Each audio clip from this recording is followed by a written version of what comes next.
All right. Hello, everyone, and welcome back to another episode of What's New in the Blue Advisors Edition. Today, we're going to be talking about proctoring DECA's comprehensive exams.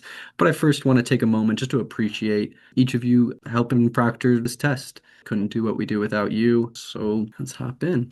First and foremost, well, the testing window opens December 1st through the 4th, but the advisor at your school has selected a day, or if they're a larger chapter, 2 days for this test to occur, as well as one makeup date. During that day, that is the scheduled testing day, access for the test will begin at 6 a.m. and end at 6 p.m.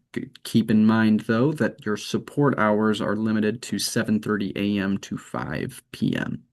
So, and Day, who is joining me today, and I will be on the phone, ready to help you if you do need. But we're going to cover some things today, some self-support, some ways for you to sort these issues out within the computer lab or wherever you are testing. If you email testing@mideca.org, that will notify both Ann and I. Gaining access as a proctor, first and foremost, talk about qualifications as a proctor. If you're watching this, hopefully you are a school employee, but not the advisor. Because if you are the advisor or you are not a school employee, you cannot serve as a proctor for this examination. The proctor portal here, answerright.com/proctor, will be your access to our testing portal. Obviously, very, very different from what the students will access. You will have the ability to reset the passwords, reset moveaways, which we'll talk about a little bit later, because those are probably the two primary. Oh, printing testing tickets, which is a very important function. Students will not be able to log in without those. Is there any other primary function I'm missing there, Anne? Things that I they don't think keep in mind? so. Okay. I think that's good. So your login for this portal, you will not have access today, but your login will be your email, and the password will be emailed to you.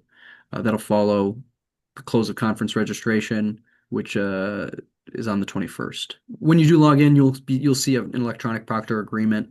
Please do read this agreement before clicking I agree. I know you hear that all the time about terms of service, but do take a moment to read this one through. And we'll talk a little bit about those testing tickets that I'd mentioned earlier, but I'm going to hand it over to Ann Day to give you a little walkthrough. Hi, everybody. So once you log into the Proctor portal, which, as Marshall said, your login will be emailed to you. This is the home screen, and it doesn't look like much right now. But to download the testing tickets on the left side menu here, you're going to select Student Ticket. And there's a couple different formats that you can download. You can download a PDF, and you have the option to do a page break by student. So there's only one testing ticket on each page. The rest of the page is blank.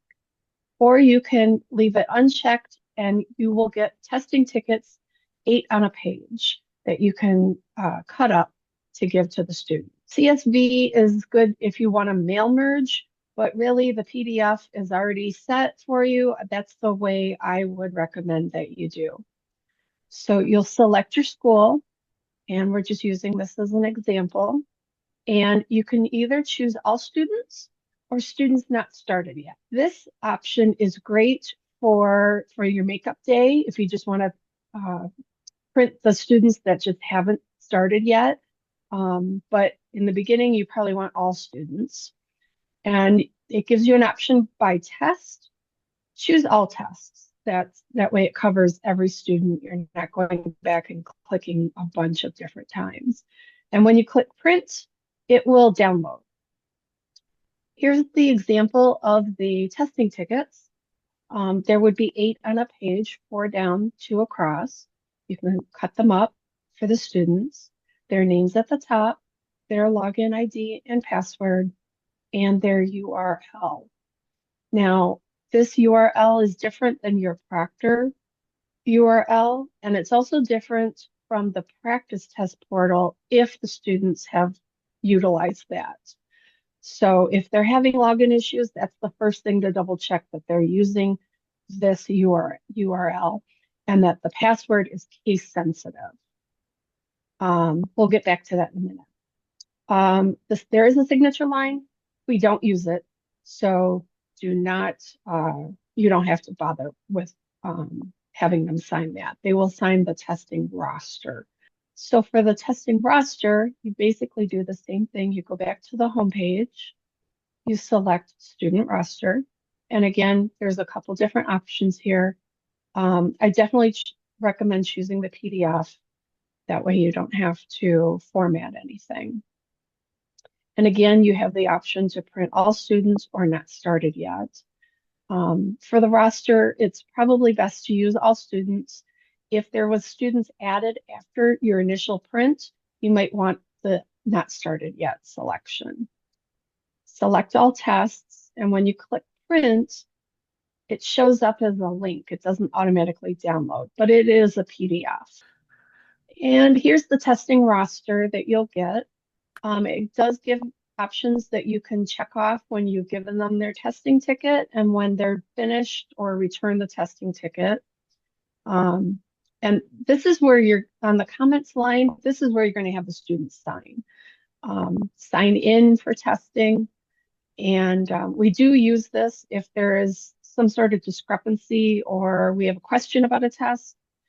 I will double check these comments and double check that they've signed in and they actually were there to take the test. So this is important. You'll return this testing roster to us after testing, along with the exam certification form, which we'll go over in a minute. And I want to also show you how you can get the students' passwords if they've logged out, attempted to log in, and you have to find a new password for them. On the home page, which is your search, if you click on home, it goes to the search as well as the search there. So you can search for specific student's name, or if you just hit the search button, it will show all the students. And since I've only got a couple in here, PW will show their password. It just shows it on the screen. There's their user ID to log in. If you want to print just their testing ticket, again, with a new password, you'll click on the print button here. If you had a move away, which if the students go outside of the testing screen, the test will submit. They have 5 seconds to stop it if there's something wrong. So if they're trying to open an application, if they're trying to open a extension or a plugin or open the computer's calculator, it will move away. You can reset it, and that's done here on the left side of the menu for move away resets. It'll show the students. There will be a reset button next to them and you'll enter an answer. So this is the student's test if they have clicked away from the window, maybe open an extension, open the computer's calculator, try to open an extension or a plugin. It'll say that you've moved away from the test and the system has saved your score and submitted your test. You can reset this if you need to. And let me go back to the Proctor screen. Okay, so how to reset the move away. On the search screen, you're either going to search by last name or click on search. You'll see that William Smith moved away. If you put in a reason why it was being reset, it will allow you. So I'm going to say opened computer calculator. And if you hit reset, you'll see that it's been started, it's been reset. The student can go back to the beginning of their test, pick up where they left off, and there are buttons to proceed to the next unsaved question. So one other feature that DLG, our test development company here has included for this year's testing is the Validate Browser feature. And this is a neat little feature that allows the testing portal to see if any browser extensions or plugins are running. In the past, students have used these features or plugins or extensions rather, to circumvent, move away, allow AI. I'm not entirely sure what the different things they could have been doing are, but they were using them, and those that were using them were getting higher scores. So they've included this validate browser just to lock it down a little bit. Now it's not we're not using a lockdown browser. Ideally you're using Chrome. But not using a lockdown browser, this is kind of our way of making sure that it's as locked down as it can be. Can't change tabs, can't change windows, and can't have anything running in the background. So to validate those browsers, you're just going to click Validate Browser. And if any browser extensions are running, you'll get a little red message that you see at the bottom of that. I'm sure it's actually probably right here. Um, so yeah, if you get that, what you need to do is disable those extensions. If you're on Chrome, which is our recommendation, you find that little puzzle piece up in what's called the Omnibar. Omnibar is the search bar. It's got all the tools up top. Find that little puzzle piece icon. Click that. Go down to Manage Extensions, and you'll see this little page here. It's got all the different extensions running. These are just what I had running. Um, you want to toggle all of these that are blue, make them gray, and that'll get you sorted right out. Once you see that you get that little green message that your browser has been validated, you are good to go. Now, important to note, and I would tell the students this, is they may not reactivate any extension. I don't think they're going to be able to get that done before the move away submits the test, but if they are able to, any extension or plugin being activated while the test is active will instantly submit that test then. So we are locking down the browsers this year, trying to ensure test integrity, and we appreciate all of your help in doing so. This page here, just like the ACT, SAT, gives you that little one sheet things to read right through verbatim. We have provided you one as well. So you want to take a moment to read this out to the class, and also take a note that there is a little line for you to finish, kind of depending on what your local instructions are, whether or not the students are staying seated and being quiet for the remainder of the test period, or they're quietly getting up and leaving the room. It's the one area for you to include. Um, Once all of the testing is complete, we do have a form for you to fill out. This exam certification form must be filled out by the proctor, must be authorized by the principal. It should include any students who did not take the test, who were supposed to take the test. And new this year is the irregularity reporting. We're just looking to collect any information about anything that wasn't regular. Fire alarm going off, Wi-Fi wasn't working, anything that may be showing itself in the data that we need some sort of explanation or justification for. If we see, all of the students have a ton of moveaways, that's going to be a little concerning to us. So if you're having Wi-Fi issues or something, I think that would cause more than a move away. But whatever the case may be, anything from cheating, hardware, network, emergency drills, please include any major interruption in this form. If you're not sure, just include it. And if it's not useful, then it's there and we don't need it. But once you get done filling that out, please do submit that to me, mconley6@emich.edu. And if you are a chapter who has 2 testing days, over 100 members, I don't need one of these after each day, but just after testing is complete. So I will be expecting these by the 5th.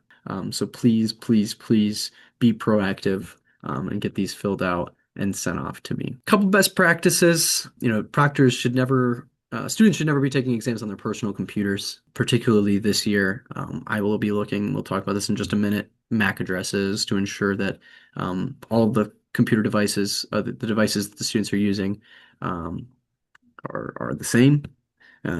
as well as a couple other details. But make sure your IT departments are aware of the potential usage of AI so they can plan ahead for this test if they're not currently doing so. And I think at this point in time, all schools probably have some sort of procedure established at this point or policy established at this point and are prepared for that in their everyday testing. So, and one other thing we really want to bring some attention to this year is the active monitoring of students while they're testing.